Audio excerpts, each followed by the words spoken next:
I want to tell you about a disaster. State of Oregon, summer 2020, wildfire bigger than anything in living memory so far. In the Pacific Northwest, tons of organic fuels dry out during the summer. Hot, dry winds blow in from the east, and a spark can trigger a blaze, and the blaze that cuts through the forest and brush with teeth of flame tens of meters long. The intensity of these blazes has, of course, been increasing over the last 3 decades due to climate change. September 2020, the wildfire swept over the Cascade Mountain Range in the west of Oregon and was driven up the slopes blanketed with fuel-rich pine forests and was oxygenated and pushed over the Cordillera Chines by hurricane-strength Pacific winds until it rolled across the rural plains and forests like lava. And you're thinking, what does this have to do with fascism? This will become clear momentarily. Winds blew wildfires into megafires and down power lines to create more fires, burning it up to 800 degrees Celsius. 10% of the state's population was forced to evacuate, thousands of homes destroyed, 33 people actually killed. This acute disaster followed hard upon a series of chronic disasters: financial crash of 2008, followed by economic depression, soaring poverty rates, joblessness, especially in the rural counties. Suicide rates soaring, pervasive alcoholism, second highest addiction rates in the United States, and this is before the fentanyl crisis really kicks off. We often hear that disasters bring people together, the city of comrades, the democracy of distress, or what Rebecca Solnit calls disaster communities, and that can happen, but it ain't necessarily so. Kai Erikson, a prominent disaster specialist, found not a single example of this in his studies of numerous disasters, and if it happens only where the community wasn't already riven with ethnic and class tensions and fault lines. Erikson found that in most scenarios, acute disaster compounds chronic disaster. The chronic disasters of poverty and addiction creep around a person's defenses insidiously without them noticing. So when the acute disaster comes, they experience not defiance, but something akin to a psychological concussion. A dull silence, a retreat to the survivalist enclaves of life, and hopelessness, apocalyptic hopelessness, the sense that some bleak truth about the world has just been exposed. Yet today's far right loves disaster. They can't stop fantasizing about imaginary disasters: white genocide, great replacement, FEMA death camps, the love jihad. I know you don't know what that is, but that will become clear momentarily. They love raging and rioting and pogroming against imaginary disaster. And in Oregon, this took the form of a spontaneous mass apocalyptic fantasy spread through social industry networks, because another chronic disaster, there's no social news, local news. And then echoed by figures in authority from local police to Donald Trump. Because since 2017, there have been rumors that a seditious group called Antifa was planning a massacre of white conservative Christians to impose a liberal tyranny. And in 2020, they looked at the COVID lockdown and they said, this is the tyranny we've been warning about. And they looked at Black Lives Matter and they said, this is the sedition we've been warning about. They're burning the cities and they're coming for us. The rumor spreads that Antifa is the cause of the fires because it's just too weird, too many fires. Someone is doing this to us. Well, it was too weird. There were too many fires. Climate change was doing it. They said the fires are caused by terrorists and paid mercenaries of the Democratic Party. Vigilantes set up armed checkpoints. Some people refused to evacuate, and one man, told to flee for his life, is given a level 3 evacuation order. That means you get out now or you die. Says, I'm protecting my city. If I see people doing crap, I'm going to hurt them. Now, this isn't the psychological concussion we were talking about that the other victims experienced as they fled. This is an exciting alternative to that experience, because it's not exciting to undergo disaster. But as Michael Billig's work on fascism shows us, it can be exciting to be threatened by people. Why? First of all, psychoanalytically, it allows something that is already there to come into conscious experience, the sense of threat. Politically, it allows you to hit back. And it's always exciting to hit back, because you can't shoot capitalism or climate change, even if you acknowledge the existence of these entities, because they're big abstract forces and they're difficult to deal with. But you can shoot Antifa, you can shoot Black Lives Matter, and then you can go to the Capitol and try and string up the communists in charge. and it's very exciting. And of course, it solves nothing because, like any symptom, it exists to avoid the solution. It's part of an addictive cycle of threat and release, of ontological security threatened, challenged, and then secured by the destruction of a neighbour. Disaster nationalism is what I'm calling this incipient fascism, as an alternative to the pervasive depression born of the chronic decay of liberal civilization, is much more effective than CBT or happy pills. It says those demons in your head are real and you can kill them. So where does this begin in modern times? I'm going to say right in the middle of peak liberalism, the wildly and endlessly misremembered 1990s. People forget how reactionary that decade was. The Hindu nationalists demolished the Babri Masjid in Ayodhya. When Pat Buchanan made a breakthrough for the nativist right in the Republican primaries. When Jörg Haider's Freedom Party came second in the Austrian elections. Those were the beginnings. Then the war on terror. The liberal state hardened by practices of torture, kidnapping, police shootings, renewed ethnic repression, worldwide civilizational combat with extremely bloody borders.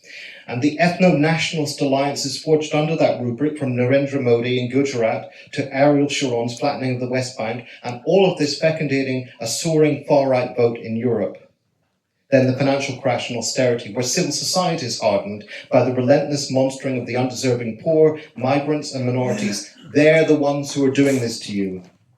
And amid the social decomposition, the rise of militias and paramilitaries, anomic lone wolf fascism sputtering out of the online sort of milieus of cyber fascism, internationally, the crisis of imperialism in Iraq gives us ISIS. Globally, it is the involution, the decay of liberal civilization that births the new far right. But the real breakthrough begins not with Brexit, that is a mere regional misfortune, but with Modi's victory as a Prime Minister of India in 2014. His Gujarat development model is immediately celebrated by all and sundry, from Obama to the business press, as a model of economic success. And forgotten is that that model was always built on a pogrom instigated by Modi and his allies. All hail capitalism with pogromist characteristics. Then Trump. Then Rodrigo Duterte wins in the Philippines on a pledge to murder millions of drug addicts. Openly said. It's not a secret. It's exactly what he did when he was mayor of Davao. Then Bolsonaro wins after the Brazilian establishment stages a soft coup against the Workers' Party, and his supporters conduct themselves in the campaign by attacking and killing Workers' Party supporters. Okay, I mean, I could go on listing the examples, the timeline. You get the picture. It's the S-curve. That's the S-curve of social contagion. And what I say is this. First, it isn't the economy, stupid. People voting or rioting or killing for the far right are not expressing misplaced concern about jobs and wages. They repeatedly vote against their narrow self-interest if there's a chance of a symbolic win. The idea of enlightened self-interest, inherited from classical political economy, never really described how people behaved. It described how people ought to be governed, according to these authorities, pitting their avaricious passions against their potentially seditious passions. Most people, most of the time, do not vote with their wallets. That's what all the evidence shows us. I say we need to return to Marx's account of the passions, passion as humanity's fundamental relationship to its object. We need particularly to look at the role in the context of a relentless social comparison, steepening inequality, the extolment of winners, and social sadism toward the losers, where the costs of failure are increasingly psychologically toxic, of persecutory and vengeful passions. Second, the real innovations in today's far right aren't coming from Europe and North America, but from the global south. It's time once again to provincialize Europe. Third, the problem isn't disinformation. I'm sure we all know that there is disinformation out there, but that comes out of a crisis of social trust. Most of what we know because we trust other people. If we can't trust, we can't know.